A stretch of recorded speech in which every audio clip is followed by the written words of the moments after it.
So this interview is fun for me because you're potentially maybe my new brother-in-law. So like, I know you have to do all these crazy favors for me. You have to win over the favors. So that's the only reason I'm here. I know. Just really taking advantage of the honeymoon phase because like I know once you're locked in, man, it might be a different Carson. So thanks for coming to jump in and speak with me for a little bit. Yeah, you bet. Excited to be here. So I just kind of want to talk about your transition from solar over to pest control. Obviously, we're trying to recruit those guys, but the first thing I want to say is like, I think solar is great for a lot of people. I personally have some friends that have gone out in solar and they've made a career of it and they're doing it really well and they're doing it like with a lot of like integrity as well. And so like I'm not trying to make this an assault on solar. Like I think there's for sure a need for it. But as well as I'm finding a lot of people like, solar wasn't like their best fit. Would you mind kind of sharing a little bit about you went to solar, then you obviously was switched to pest? Yeah, so I did solar kind of off and on for about a year. And what initially attracted you into going to solar? So my uncle actually was out there when I got back from my mission, and I knew I wanted to do door to door, and so I thought, I'll just try solar out for a couple of weeks, see if I like it. And I guess like going out there at the start, I had kind of a different idea of how basically we'd be selling, but what led me to like switch is like, I guess ethically, I just didn't feel comfortable with, some of the things that would happen. And you don't have to name it, like, what are some things like you kind of saw pop up that made you a little unsure? Yeah, so a lot of times, we'd sell someone, the glass would get put on the roof, as, they say in solar, and then they wouldn't actually get PTO, which is permission to operate. And so how it works is like someone from the city has to come out and kind of inspect everything, make sure we did our job correctly. And is that a pretty easy process to do, to get someone to come out from the city and inspect, or is that difficult? So it kind of just depends on the area. Most places it takes a month or two before, just because people are on there's such high demand for solar. They're on like a back order, and so it takes a while for people to come out. And so a lot of times people wouldn't get that PTO, but they'd still install. And so people are having double bills without even having their solar work, if that makes sense. So I just saw that, and I just gone back from my mission, and, I was kind of torn because I'm like, okay, like I'm trying to provide a good service. When everything goes good, like solar makes sense. Like I would put solar on my roof. But there's just so much in between that can happen that can make it not work out, and you can totally screw someone over. Yeah, and what are some things that you've noticed? Because like I've noticed that as well, as especially like as this summer season's over, and I've been speaking to quite a few guys that have done solar. Like there's kind of some expectations set and that weren't met. I've been getting feelings and rumors from people that like solar's starting to get kind of a bad name in quite a few areas, and I can name a few articles as well where that's been going on, where people have been selling, based on a certain power that they're going to get, and the prices are going to drop X amount, and like that doesn't become a reality. As well as like it's getting pretty saturated out there. There's lots of people going in, and essentially people are just kind of price cutting and kind of undercutting each other. Did you experience any of that while you were out there? Yeah. So essentially what happens is, someone uses, let's say, 15,000 kilowatts to power their home. Now, a lot of people will come through and say, hey, your house only needs 8,000 kilowatts to cover everything. And so it looks like you're cutting their bill in half, but really they're only getting half of the energy they need. Wow. And so that energy has to come from somewhere, so they end up pulling it from the grid. And so that's where you start seeing the double bills. So they're paying for the solar, which, they're probably getting a good rate for that half of their power. Mm-hmm. But what they don't know is it's not enough to cover everything. So they're going to be getting a second bill at that same rate they were paying before they even had solar. And so a lot of times I would go through and, I'd find someone that's interested, sign them up.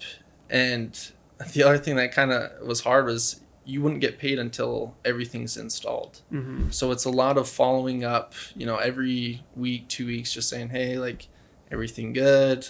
Because there's so many, like you said, it's so saturated that someone could easily just come right behind me and say, hey, I'll give you that same amount of power, but I'll do it for a few bucks cheaper.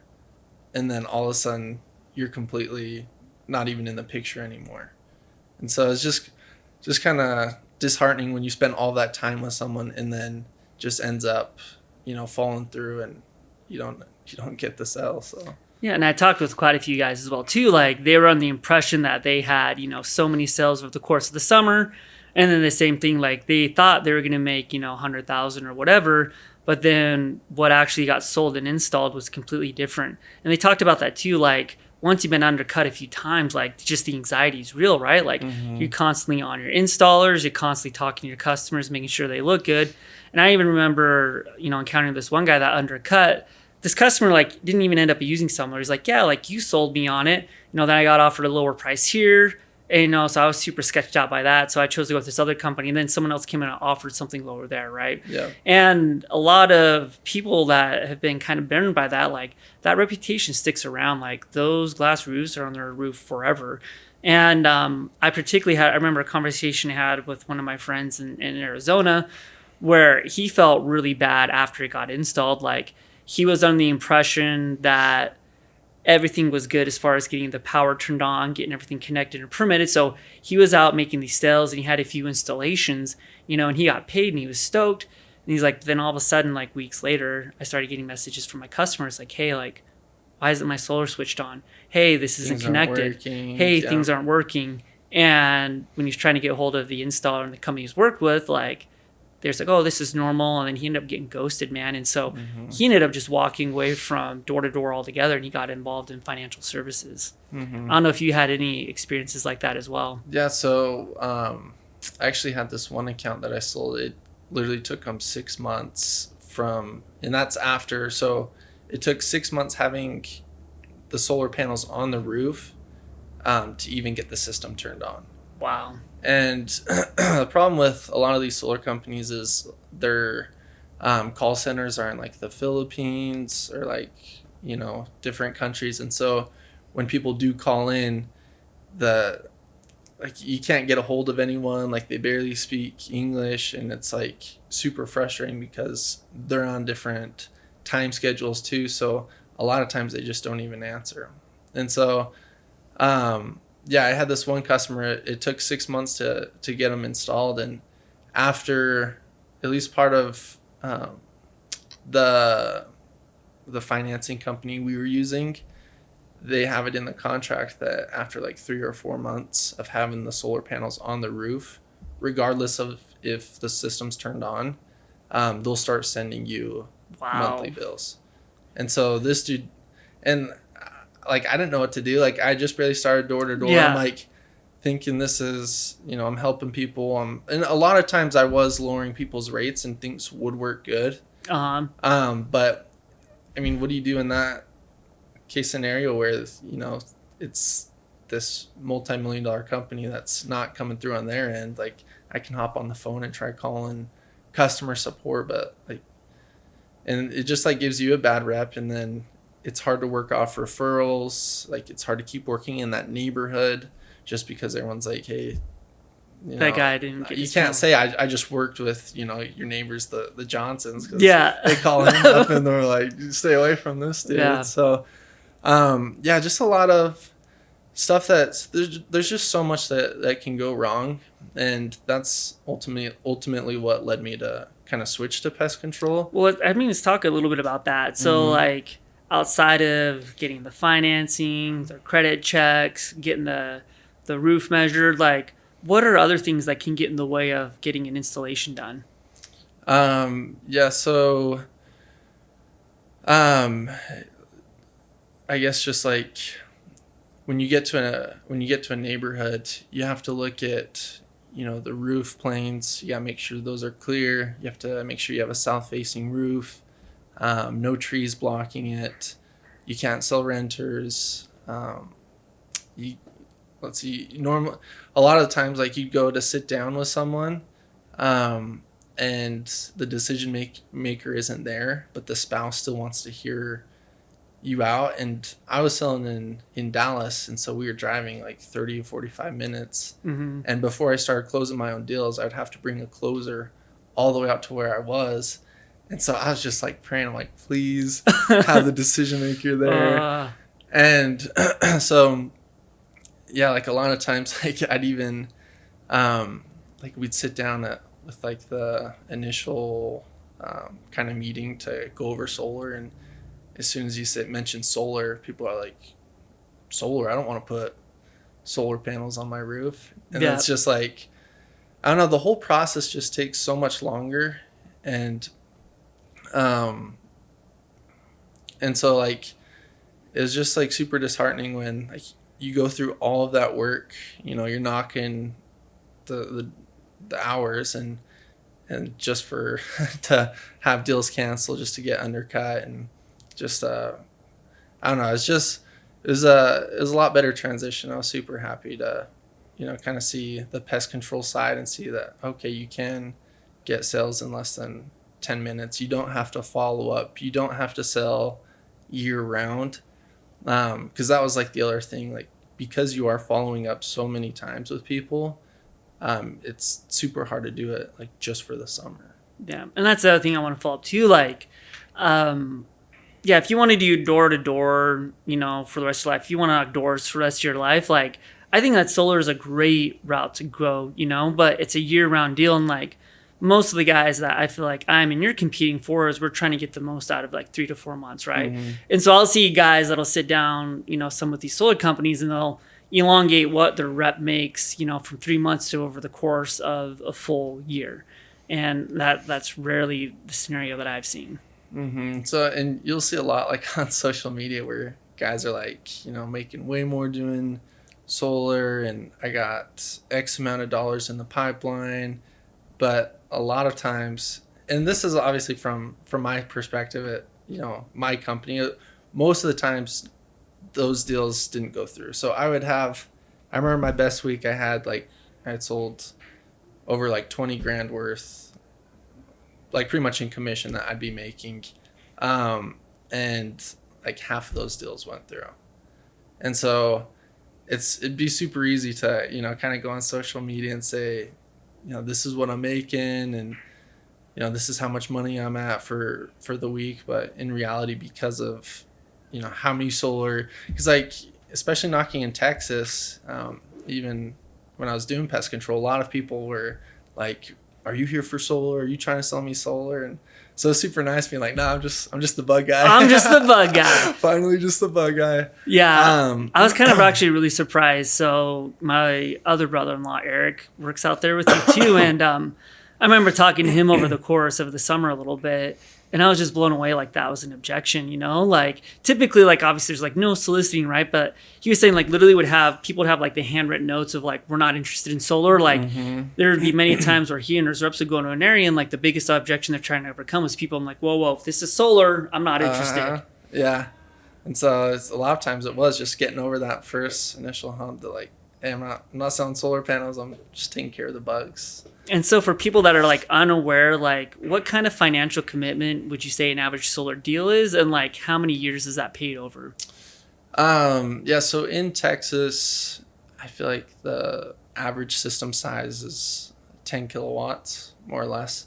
And so usually it kind of depends on the size of the home. Most people have anywhere between like 15 to in Texas, probably like 20 to 50 panels on their roof. And so, you know, there's a lot of factors like whether or not they're having, you know, batteries installed too as well.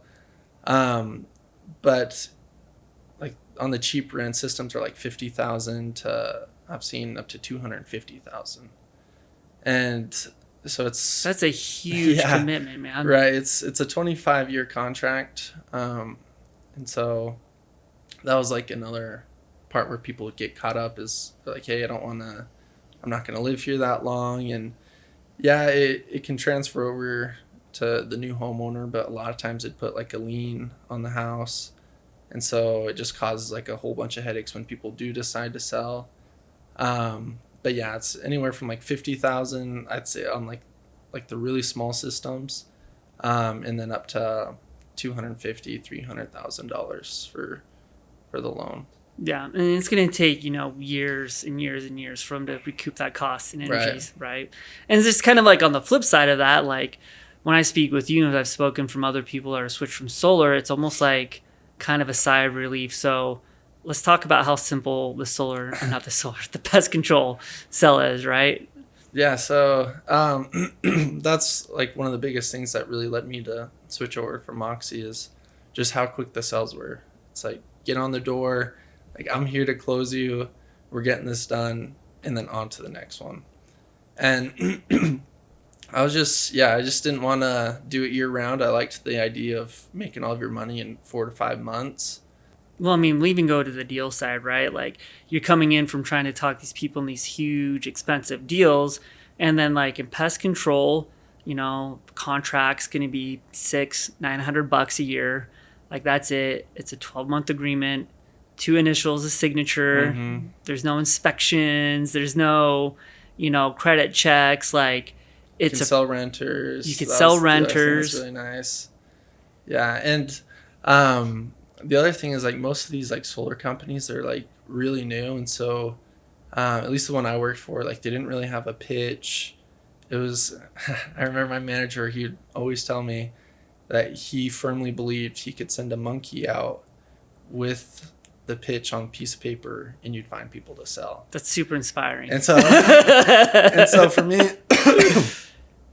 like, I just felt like I was just spinning my wheels, and just wasn't getting anywhere. I was like, okay, I must be the worst salesman. And honestly, I was, because I wasn't taught, paraverbals. I wasn't taught body language. It was literally just like, hey, this is my pitch. I was pretty much just reading it on the door, hoping to find laydowns or gimmies. And so, switching to Moxie is just a breath of fresh air, just because they teach you all those things. You're not scared of competition. We're going in where there are other people selling pest control, but because of the way like the pitch is designed and how good the training is, we're able to overcome those objections rather than just saying, hey, I'm here to do solar, and then when people are like, no, not interested, just kind of like fall away from the door and just go into the next one. Yeah. So yeah, the training was a huge it helped a ton, just switching over, just improving my sales skills, and I actually felt like I was developing good communication skills and not just looking for those laydowns. Yeah, I totally agree. And so, like, I've met with quite a few people as well as, like, there was just, no training. We went out there, solar sounded new, it sounded sexy, it made sense, like, the sun's everywhere, like, and then they just go out with very little training. And then what I saw happen was, I've seen, in my opinion, I met some guys that are some high quality lead setters, but they had to wait for their closer to come in. And with this job, Ken, you mentioned, it's complete independence, man. Like, you have your neighborhood, you go knock, you can get a sale in 10 minutes or less. It's a simple process, but you're trained from the introduction all the way to the close, how to overcome objections. Like, it's provable, it's quantifiable, and it's something you can crude on, and it's something like you can for sure bank on over the course of a summer, man. And as well as, like, solar, it's pretty the service is basically the same. Like, there's not really different panels, different batteries. It's just basically who has the best pricing. Yeah. And for me, what I really like about being able to differentiate on the doors for pest control is, like, we've invested heavily to be able to go out and honestly compete and say, we have the absolute best service in pest control, hands down. Like, when you get taken care of by us, like, we're actually going to do the job and we're going to do it quickly. Like, how has that helped you from sales and all the way up to recruiting, knowing, like, we have the absolute best service? Yeah, so it's just like a whole other level of confidence. Like, I remember when we first went on a blitz before the summer started in Vegas, and I was just like so happy. I'm like, man, like, I actually feel like I stand a chance. Yeah. Against homeowners. I was like, I have a shot. I can, I know exactly what objections they're gonna give me, and I know exactly what I'm gonna say.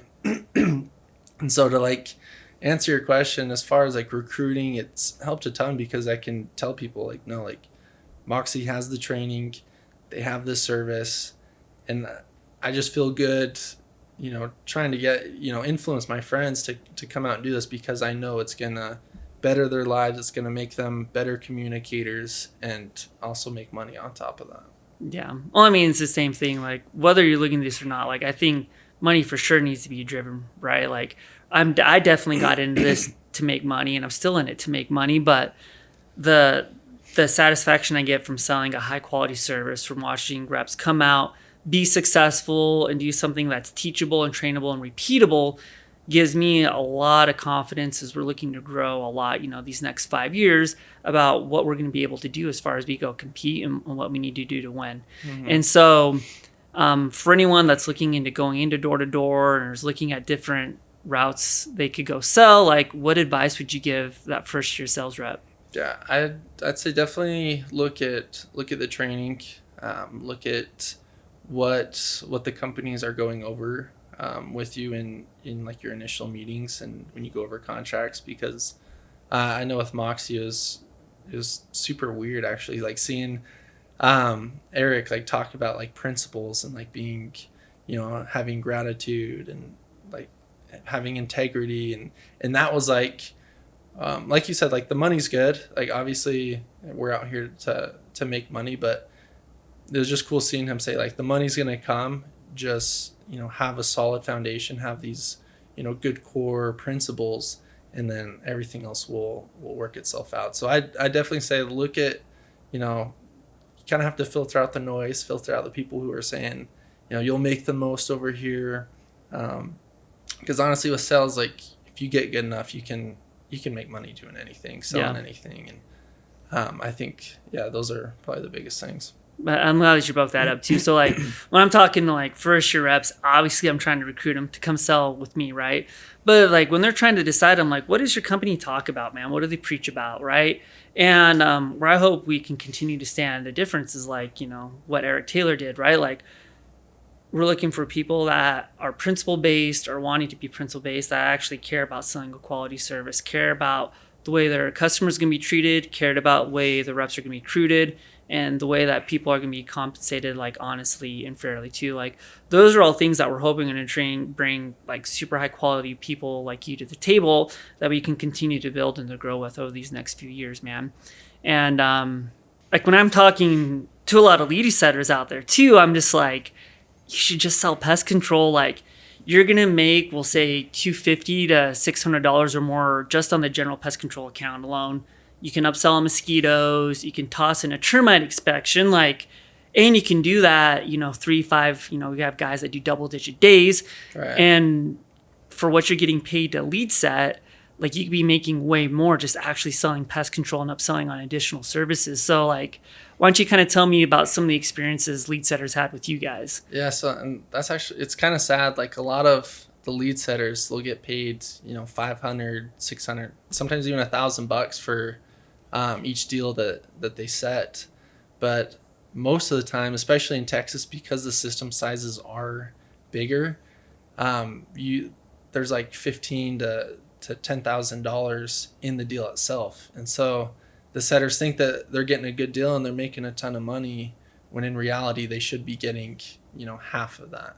Well, I think lead settings, like it's challenging, man. So like, it's definitely the hardest part of the hardest part. Like you're knocking against dozens of other solar guys, and then you're finally getting a guy to come in to sit down. Like you're the one that sets up the appointment, and like he's taking back 90% of the cash. Mm-hmm.